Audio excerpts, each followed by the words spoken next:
Hello, Chris Mason. I sound a bit throaty myself there because I'm about to talk about how you've got no voice whatsoever. I have a rather croaky voice, Oh. which is probably going to get worse from this point on. So I've not done much TV and radio this week for reasons that will become apparent, but we'll have a go at Newscast. You don't have whiskey in that mug, do you? No, it's just water. I have tried the honey and the lemon and the gargling salt water, but to be honest, I think it's just one of those things that just takes time. And it requires me to not talk very much. And also, I just interrupted you as you were speaking, which is I'm using one of your rare words. The word count is very narrow tonight. Exactly. But luckily, we're joined by somebody who's got loads to say. It's Thangam Debonair, Shadow Leader of the House of Commons. Hello. Hello. And thank you so much for mentioning us in the House of Commons last week. This is how it went.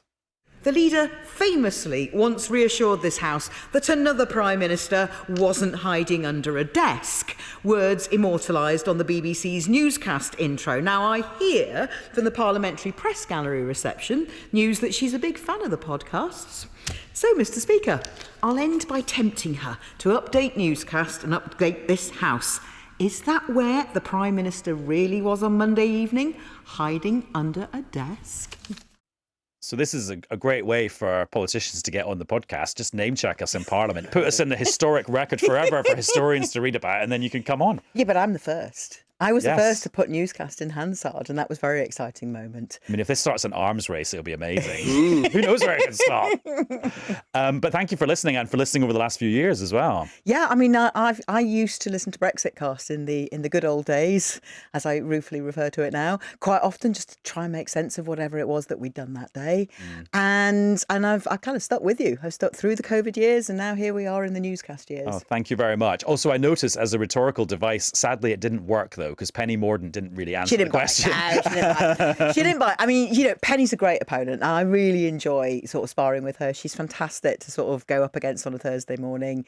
She's been really interesting to work with. Obviously, the Shadow Leader of the House and the Leader of the House, it's one of those weird roles in politics that almost nobody understands. And you guys do, obviously. You guys do, because you listen to Business Questions, which I was about to give a shameless plug for Thursday mornings, 10:30.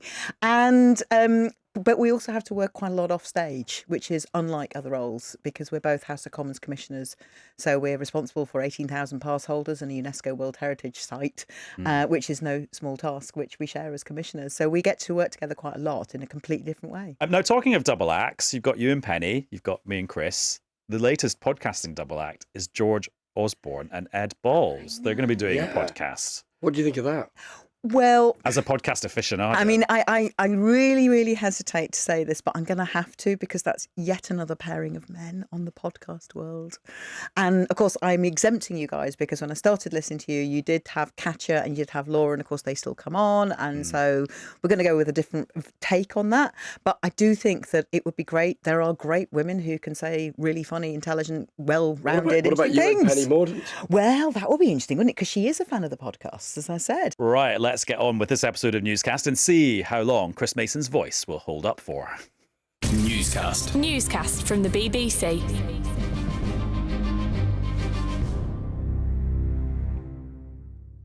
Hello, it's Adam in the studio. And it is Croaky Chris in the studio. Croaky Chris, put it on a t-shirt. And we're joined by Thangam Debonair, who's the Shadow Leader of the House of Commons, who very nicely mentioned Newscast in Parliament for the first time ever last week. So thank you again. Right, Chris, I'm just working out how this is going to work out tonight. Yes. Am I going to just say all the news and you'll just sort of like cough if I got it right, or give me a thumbs up? So for people watching, and maybe I can do sort of thumbs up or thumbs down on your political analysis. And then for people listening on the pod, maybe I say yes or no. Or I attempt short kind of, paragraphs of answers rather than my usual long-winded, verbose ad-libbing. A colleague of mine who I won't embarrass, but did once give me great advice, that in her exact words, it was, your colleagues will always thank you for your brevity. That's so true. Well, let's give this a go then. So the first thing we're going to talk about is the Privileges Committee. Yeah. That's the committee of the House of Commons, which originally investigated Boris Johnson and found that he'd misled Parliament in his comments about Partygate, and they recommended the 90-day suspension. Now, one of the reasons the suspension... How am I doing? Okay, All so good, far, good. all good. What was so long is because he himself had criticised the work of the committee and kind of tried to shed doubt on the work it was doing. But it wasn't just him, it was also some of his parliamentary allies, people like Nadine Dorries and Jacob Rees-Mogg, who'd also very publicly criticised the committee and challenged the political background of the chair, Harriet Harman, and things like that, and dragged up old tweets of hers about Partygate. So the committee did another inquiry into that, and they published their report on Thursday morning, and they were quite critical of these MPs for weighing in against the committee. Yeah, about a handful of them in total, 7 MPs, 3 peers, I think, in total, who were named. And in essence here, you've got this argument about freedom of speech, freedom of expression, versus the tone of political debate, really. Now, I think it's worth putting in some context, which is that these were a small number of vociferous supporters of Boris Johnson. There were a lot of people who either were supporters of Boris Johnson or never were, who would make an argument that would say, look, you've got to be quite careful about the extent to which you're criticising a committee like this when it's doing its work, not least because the members of that committee can't actually say anything in public about the work that they are doing when they are doing it. And they were particularly critical of what they felt were coordinated, systematic attempts to undermine their work.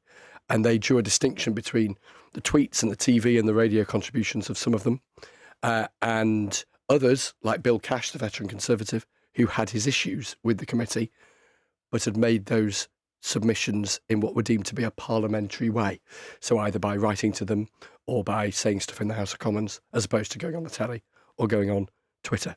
So it's kind of like an addition, a stapled addition to the report that they had on Boris Johnson, of them saying some pretty fruity things, the committee, about what they saw as the conduct of these just under a dozen parliamentarians being pretty outspoken about them, not least because the view of some has been, why on earth would you possibly want to sit on something like the Privileges Committee in the future if you thought your reputation, your integrity was going to be dragged through the dirt at a point when you cannot possibly respond. On the other hand, you have people, both those who were named by the committee and others, who say, hang on a minute, this is not a court of law. Why should an MP have limitations on what they can say about a fellow MP or collection of MPs who are passing judgment on another MP? Well, that was definitely the view of Simon Clarke, who is the former community secretary, who has been quite critical of that committee. As MPs, we must all be free to legitimately critique the work of any committee of the House of Commons. And we can't have committees which are effectively beyond criticism. And I do think that if we go down this route, then frankly, the committee is never going to stop having to follow up with MPs. Thangam, what's your view? Well, it's interesting. I mean, Chris mentions the free speech angle, which I know quite a lot of MPs have made, and the committee takes it head on. And they say in point 18 You've that got an annotated highlighted copy. I'm not going to read aloud because you've got listeners and viewers to entertain. But I mean, serious point here. The point they're trying to make is that free speech is at the heart of our democracy. At the same time, this was a procedure which all of us had agreed upon. We'd all vote. Well, we didn't need to vote. We were unanimous in our support for the membership of the committee, which we knew from the start. We knew that it was a majority Tory MPs, 4 Tory, 1 SNP and 2 Labour. We knew who was going to be the chair. And all along, there was a steady stream of criticism and undermining. Now, actually, the parallel with the Court of Law is, I think, misleading. It's a parliamentary committee set up on parliamentary terms. And one of the things that they are claiming is that this could have been what's called contempt. Now, contempt means, if you look in your Erskine May, and of course I have obviously a parliamentary rule book, and there is an online version, so people can look it up to check my working. The important point here is that contempt is any act or something that someone says, or the opposite, so not saying or not doing something in a way which would obstruct Parliament's work. Now, that really matters because Parliament is here to represent the people, to serve the people. And if we are obstructed in our work, then we can't do that properly. And I felt like last Monday when we debated the original Privileges Committee report into Boris Johnson, who had been shown to lie, that was a really important moment of reasserting democracy and reasserting, frankly, Yeah, and that still happened fine despite these comments. Yes. But what would be an okay thing to say about a committee that might be a bit critical, but then didn't stray into that really negative territory? I mean, as we could infer from what the committee has done is that they haven't criticised, as you said, Bill Cash, and there were others who used parliamentary procedure quite properly and made quite strong criticisms, but didn't take to the airwaves, misuse their position in public and try and undermine the entire process. So I think that's different from saying, I do not agree with the conclusion they've come to, but I have read the report and I've come to my own conclusion, from the whole process was flawed from the start. What do you think now would be an appropriate thing for Parliament to do? Should these named parliamentarians have to apologise, for instance? Well, the House will decide. And I was all ready to ask Penny Mordaunt, my opposite number, this morning if she was going to make time for a debate with a votable motion, an amendable motion on this report, which the committee has asked us to do. And she announced it straight away. We are going to do that a week on Monday, on the 10th of July. And we've been talking about the courts already a bit in this conversation, but the Court of Appeal was pretty active today. They were considering the government's Rwanda policy. So the backstory here is the government has this new policy of sending what they call illegal migrants to Rwanda rather than processing them in the British asylum and migration system. Some people challenged that in court. Previously, the High Court had said, yep, go ahead, it's lawful. But that was then appealed by some campaign groups. I'm filling here so that you don't have to talk. This is all good, Chris. Thank you. Thank you. I was just waiting for some nods. Thumbs up. Yeah. Anyway, so the Court of Appeal then ruled today that actually the High Court was wrong and actually the Rwanda policy is not lawful. And correct me if I'm wrong, Thangam, the argument from the judges, or 2 out of the 3 judges, because another one disagreed, was that the risk was that somebody could be sent to Rwanda and then through the Rwandan system then be sent back to their home country where they could fear persecution, which would not be lawful. Exactly. And the key thing here is that the government's now in a real pickle. So the bill's been going quite a while now, and many of us, myself included, have been asking the government, well, where's the impact assessment? And an impact assessment is something you're supposed to have with every bill. And an impact assessment should have shown parliamentarians before we debated on it, before we voted on it, I voted against it, but before all of that, we should have had that to show us what are the consequences of this bill if it goes through. Now, we didn't have that. I do rather wonder now whether that was because they were anticipating that things might go wrong in the courts. I don't know. But we got that report this week and it wasn't great for the government. So they are in a pickle. Now, they were in a pickle anyway. Because one of the things that these impact assessments do is work out the costs and benefits of things. Yeah. And one of the things we learned this week was that the average flight or sending a person to Rwanda will on average cost something like £169,000, which people are saying is actually more than it would cost to house them here. Although the net cost, the net additional cost would be considerably less than that, because there'd be money that would be saved because they would no longer be here. But some of the other things that impact assessment got into, I mean, effectively what the impact assessment said was, this is incredibly complicated. Yes. And a lot of these numbers are... There's a lot of guesswork, wasn't there? Guesswork. Yes. But it was built into it was an assumption that only if the scheme were over time to deter roughly 4 in 10 people, of course, you'd probably never be able to prove that, but only if it deterred around 4 in 10 people from coming to the UK in the first place, would it become kind of cost neutral? Would it break even? And only above that would it start saving money. Now, of course, it's not only about saving money, but that is an element of it. I think, speaking to people in government, they expected this would always end up in the Supreme Court in the end. And they've appealed the appeal to... Exactly. That'll probably happen in the autumn. But of course, all of that is pushing back the point at which this policy could start if it ever starts. But then I guess, Thangam, there's a question for you guys and for Labour, which is that few people dispute at the moment the whole issue with small boat crossings is kind of out of control. The numbers are huge. There's a problem for the government to wrestle with, potentially for you guys to wrestle with if you win the next election. And maybe if the existing set of policy solutions isn't working, you have to think radical. They make the argument they are thinking radical and they're pursuing Rwanda. What would you do? Well, what we've got here is a backlog problem. I mean, this is actually a situation which has grown over the last few years. When I was first an MP, the Home Office actually had a service standard of 6 months for a decision on asylum. And that meant that within 6 months, somebody who wasn't entitled to be here could be sent home. And somebody was entitled to be here could start working, which is what they generally want to do, contributing, making a life for themselves until it was safe for them to go home, or they decided to settle and then they'd have to go through another process. That 6 months is gone. And it's months or even years for most people now is the norm. And even getting the most basic information out of the Home Office is difficult. So we have a backlog problem.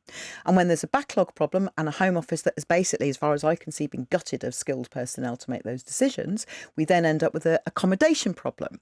So people aren't moving out of the asylum accommodation and they get stuck in hotels. That you guys could inherit relatively soon, within the next, say, 18 months, if you were to win the election. And at the same time, of course, we're seeing lots of people coming across on boats. So at a point at which, hypothetically, you guys inherit this system, what do you do?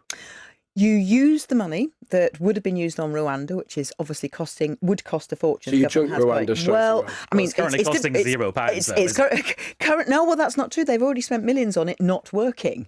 They have spent millions on developing the policy, and yet nobody has gone. If at the point that there is a Labour government, there are flights that are going to Rwanda, do you stop them instantly? I mean, there's too many hypotheticals there, Chris, because we don't know what the court's going to say. There's only two hypotheticals. You could, either they're not happening or they are. And if they are happening, given that you are currently opposing them, logic would suggest you would stop them. Well, the first thing we'd need to do is deal with the backlog. If they don't deal with the backlog now, it's only going to be worse by then. And even the government's own impact assessment said that there was very uncertain evidence that this Rwanda deal would deter people from coming. And that's supposed to be the point. It's quite striking, though, that you can't say in a situation where the Rwanda flights are happening at the point where a Labour government takes office, that you would stop them. The list of things that the Conservatives have done over the last 14 years that I want to undo is so long that that would be crowded for competition, what we choose to undo and how we choose to undo it. And so I am being quite careful, and partly because as Shadow Leader of the House, I'm thinking about what is the timetable for the Labour government in the first year, 2 years. That list of things that I want to undo, as well as the list of things that I know we will want to do, is so long that telling you now that one I would prioritise undoing is tricky. No, I can understand that, but at the same time, our newscaster might think, if Labour are so vociferous in their opposition to the Rwanda scheme, how come a senior member of the Labour team can't say, well, of course we'd stop it if it were happening at the point we became... Well, I don't want it to happen in the first place, and it looks like the courts agree. So first of all, they need to clear the backlog, which they're not making any attempt to do. That would save us millions of pounds every day on hotels. That's not helping anybody. It's not good for the asylum seekers, and it's really not good for the taxpayer. We could also actually go after criminal gangs, which at the moment I just don't see happening. And that's why we would like the government to spend the money that they are planning to spend on Rwanda actually on a National Crime Agency special unit. But more than that, we need to absorb the fact that most asylum seekers in the world, if they try to flee from their home, they stay either in their own country or they cross one border. That's about 3/4 of asylum seekers will stay in their own country or somewhere just one border. Or if they have to cross another, it's usually just one more. Very few will make this journey. And when they do, it's usually because they've got a connection or they speak English or both, such as the Afghan refugees who were interpreters for us in, while the British were in Afghanistan. And some of them are still there. I've got constituents whose families got broken up trying to get out after the fall of Kabul and are now trying to reunite. Now, that's a really clear example of a group of people that we made a commitment to, and we should be sorting out how we're getting those people back together again. We should be making sure that then, if we clear the backlog, we're able to send people back if they're not supposed to be here and allow people to get on with their lives as they are. Now, on a different note, literally a different set of notes, are you still playing the cello? I am. Are you still in the statutory instruments? I most certainly am. We played just last week. Okay. We played last week at the Women's Prize for Fiction, and very good fun it was too. Okay. So the Newscast theme tune, of which you're a super fan, is quite string heavy. I'm sure there's a cello in there. Yeah, I think there is. If not an actual cello, it might be a synthesised cello. I'm not sure how if we could get you the sheet music, would you give it a go? Oh gosh, yes, we'd love to do that. I'm not sure there's any copyright issues. And, you'd have to find out. Oh, a lovely place to end. Thank you very much. Thank you for having me on. It's been an absolute pleasure. Well, thank you for plugging us in Parliament. Anytime. Well, not literally anytime. Not every week. We don't expect. No, that would cheapen it. Now we're joined by the Conservative peer, Lord Danny Finkelstein. I don't know if you're a musician as well, are you?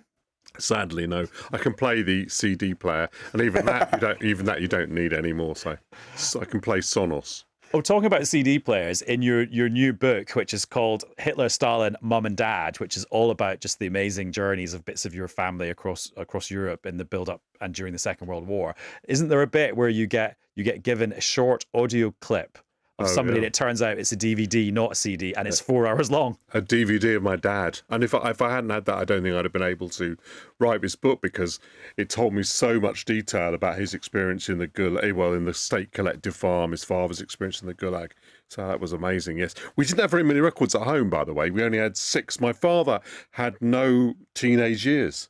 So we had 6. One of them was Sooty and Sweep, so I think that must have been mine. But the other 5, he didn't really, because he had no teenage years, and he had very little music in the house in that way, which is odd, because he had loads and loads of books, tons and tons of books, and he was a very cultured person. Give us a potted sense for people who are just coming across your book about the story, the extraordinary story that you're telling of the two sides of your family. Absolutely. So my mother was the daughter of a man called Alfred Wiener, one of the leaders of German Jews in the 1920s. Part of this book is about his extraordinary attempt to document everything the Nazis did, his involvement in the Nuremberg trials and the Eichmann trials, the way that he sued Nazis in the 1920s, his encounter with Goering, him having to leave Germany. They're coming up again in Holland. And my mother's life then, in the same German Jewish community as Anne Frank and Margot Frank, coming through, but being trapped in Holland and ending up in the concentration camp. So it's a story people will know, the Holocaust story, but an extraordinary version of it. Ultimately, they're involved in a very rare exchange using a Paraguayan passport, despite not being Paraguayan.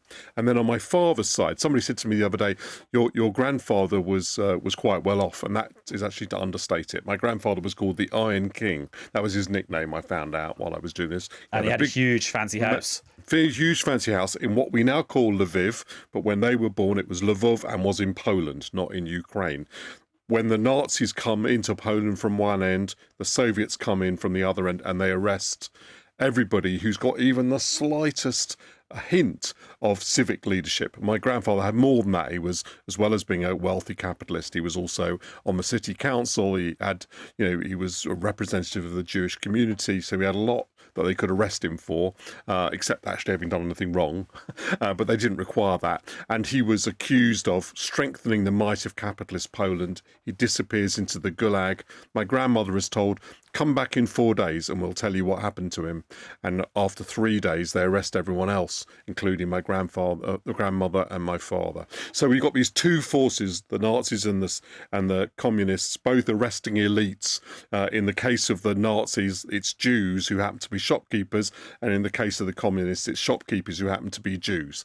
And similar things, therefore, happen to both sides of the family. Hence, the book is Hitler, Stalin, Mum and Dad,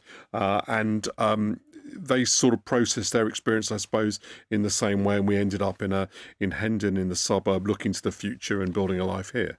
And they and your grandma just leap off the page, and there's the bit where your mum's going off to do a talk, and she said, do you think they'd be interested in the fact that I knew Anne Frank? Yes. And I found myself laughing, and I thought, no, I shouldn't laugh. You can't laugh about Anne Frank, but actually you can laugh about somebody having a lovely family where they make remarks like that. I'm sure Mum will want you to laugh, actually. And one of the things that she said to me, it was so striking, this, when there was that big fuss about Justin Bieber going to the Anne Frank house, and people said, I couldn't believe that he wrote in the book, I hope she would have been a believer.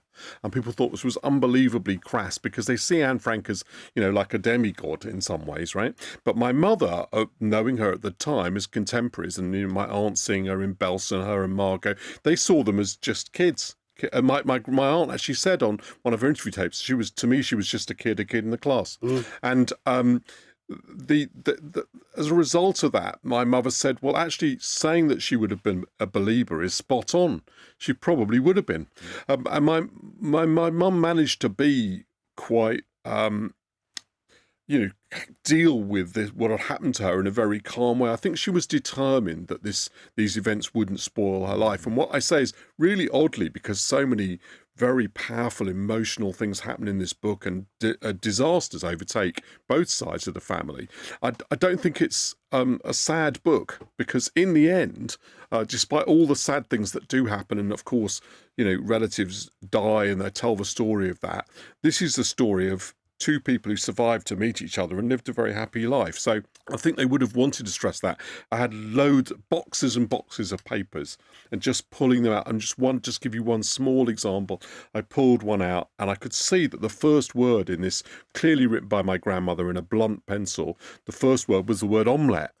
And I couldn't understand what this was. Anyway, what it turned out to be was that when people were in Belsen, they talked all the time about food. If you read any accounts of concentration camps where people lived for any period, because lots they didn't live at all, but where they lived for something, they talk about food all the time.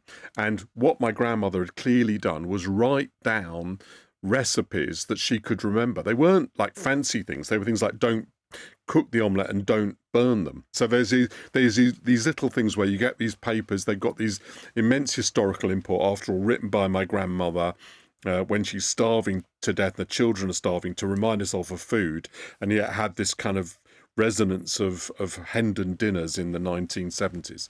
I wonder as well how much, and maybe the answer to this is not a lot or nothing, but how much consciously or subconsciously your family's story and what you were aware of it before you wrote this book has shaped your broader worldview. Oh, absolutely. Look, the first thing, in a kind of the big way, I try to look at things in proportion. So let's, for example, say I'm a Conservative peer. You had Thangam Debonair. I kind of understand that the things that divide me from her, though they're important and we argue about them, there's stuff of politics, are not the big things in history that divided, that did these things to my parents, right? That I can tell the difference between those rows, and that introduces a sense of proportion, very important in my politics, and hopefully a moderation and a willingness to compromise, all of which are vital.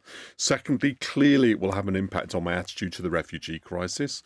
We're talking on the day of the Rwanda legal judgment. I couldn't vote for the illegal migration bill because I didn't approve of that policy, and it's difficult to read the stories of the desperate search for papers of the families, including my own, that form part of this book, without having a feeling that we need an international refugee system that deals better with asylum. But thirdly, and this is less common among people who have that view of immigration, it also led me to be a liberal internationalist, right? Which or more crudely, it's led me often to feel that it's right to take up arms in order to influence the internal affairs of other countries, because I find it hard to sit by, while Gaddafi, for example, kills lots of people in Libya. And I recognise that has led me into supporting things that haven't worked out very well, or to be over-enthusiastic. I just find it difficult because of my history. So unquestionably, in very small ways, just, my belief in the rule of law. When I was a kid, I wouldn't tape people's records onto cassettes because it broke into intellectual property law and copyright law. And that may seem absurd to other people, but my father always used to say to me, there's no point anyone being involved in politics if we all think we can disobey the law. And he felt that in this country, laws were made with some due process. There were individual rights. And he'd seen what not having that meant. His father being sentenced to 8 years in the Gulag for being an antisocial element, effectively for doing nothing other than being a political opponent of the regime. Daniel, thank you very much. And thanks for a very, very compelling book for us all to go and read. Thank you. And thank you very much for joining us on this episode of Newscast. If you would like to chat about the podcast or anything we've done in this episode, you can join the Discord server. There's a QR code on your screen if you're watching us. And if you get your phone out, and I can keep talking for long enough, should I make Chris do this bit with his croaky voice? Keep talking for ages and ages. You will be able to click on the link, which will take you to the invite to join us on Discord. And you can chat about whatever you like, and maybe even give Chris Mason some sore throat remedies. Bye. Bye-bye. Newscast from the BBC.